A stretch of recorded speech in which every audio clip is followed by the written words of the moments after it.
Let's talk about Adobe Firefly. What is it? What can you do with it? How does it work? How do you get to it? My name is Terry and welcome back to my channel. In this video, I'm gonna put it all in a row for you so you can get started with Adobe Firefly today. By the way, if you like this kind of video, I'd love it if you just give the video itself a like. It would really help out my channel, help me grow a little bit. So thank you for that and let's get started. So what is Adobe Firefly? It is not exactly the same as all the AI things you may have seen in other Adobe apps like Premiere Pro, After Effects or Photoshop. It is more or less the same technology, but Adobe Firefly is a whole program on its own.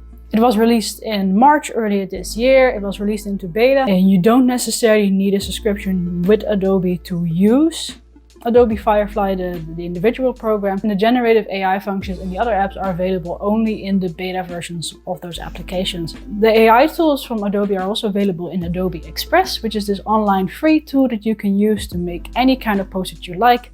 Instagram posts, Facebook posts, banners for YouTube, banners for other platforms. It comes with a whole bunch of free assets and a whole bunch more paid assets if you want something a little more fancy. And since the arrival of Adobe Firefly, it also comes with a generative AI to help you create your assets.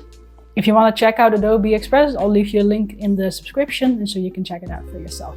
And by the way, if you'd love to see a separate video about how to work with Adobe Express, just let me know. I'm happy to make that video for you.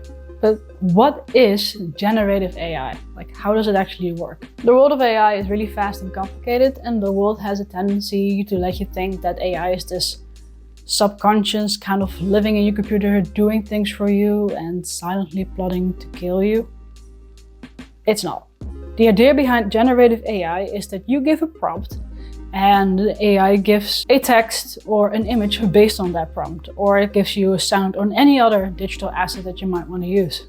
ChatGPT is a form of generative AI. So a generative AI is a model that has been exposed to millions and billions, if not trillions of digital assets, mostly like images. And every image and asset came with a label that says what it is. And so the model learned how to recognize what image is what exactly. So it learned to distinguish an image of a tiger from an image of a tree. So that when you ask for a tiger or a tree, it can give you that. And what very specifically makes that so wow is because the images that it spits out are unique. It's not like it's taking an image of a tiger it's seen before and just copies and gives you that. It generates its own version of what you're asking of it. Look guys, even with ChatGPT there's been this kind of question of authenticity and uniqueness and how trustworthy is it? Adobe did a really good job taking care of this with their generative AI. Adobe helped establish the Content Authenticity Initiative. In essence, the generative AI uses images it's seen that are labeled to create a new asset, which means that when it gives you an image, the labels of the images that it has used will be kind of embedded into the file. That way, the original owners of any used images can be tracked back. Adobe made sure to only use their own stock and open source images for their AI model. The images that you generate with their AI are as much yours as that you would take a stock photo, manipulate it with Photoshop and then use it as your own content. So how do you start using it? What you do is you go to the website and you make an account. Once you've made the account, you download Creative Cloud Desktop app. In this application, you find a tab called Apps with a search bar. From the search bar, you look for Adobe Firefly and it will show up and you can open it. Now, do mind you, all of this generative AI is still in beta.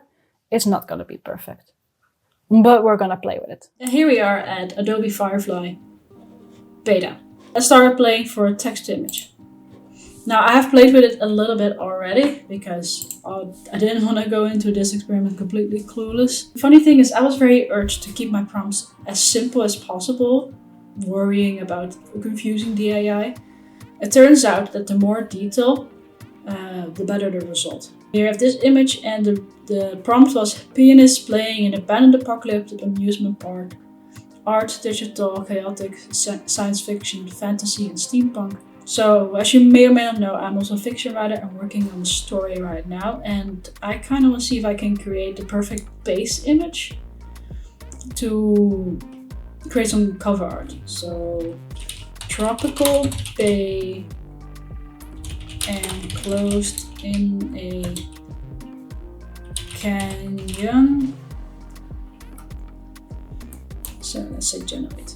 Here you can pick what kind of format you'd like. We'd like to go with a landscape for now. Popular movements. You can get some color tags going. Lightning tag, golden arrow maybe. So it wasn't quite what I was looking for. Tropical bay, enclosed in a cliff. Build up against the cliff. Yeah, that's getting a little close to what I'm looking for. I think I could probably work with this image, so I'm gonna... Cute fluffy blue animal running through a magical forest trying to catch a fly. A flying firefly photo must be beautiful. So where did the banana come from? Try prompt.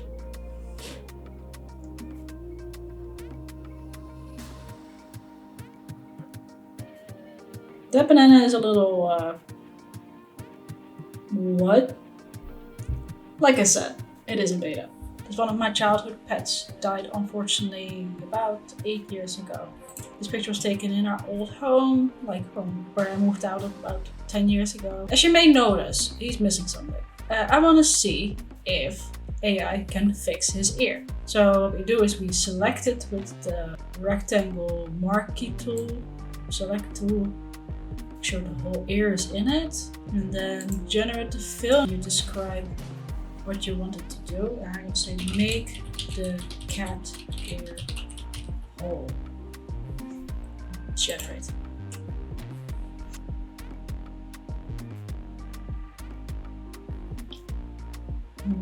Whoa.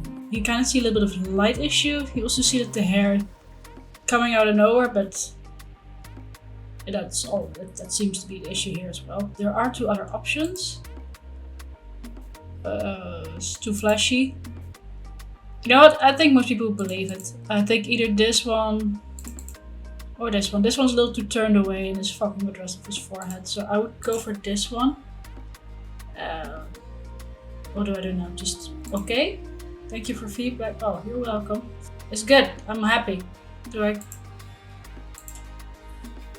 Stop. Stop being there. Stop it. Stop being there. Stop it. Honestly, I'm kind of surprised on how good that actually looks. Like, I think it's because I know it was AI generated that I can kind of see it's off, and now I'm used to seeing this cat without his full ear. But pretty damn impressive. Not gonna lie. So that's it for this video. I hope you really enjoyed it. Leave a like if you did, and if you want to see more content of mine, please subscribe to the channel. Here are a couple of videos that I recommend that you may like. And let me know in the comments if you want to know a little more about the other generative AI features that Adobe has. And I'll definitely be showing off some of the things that I'll be making with generative AI. I wish you a lovely day, and I'll see you in the next video. Bye!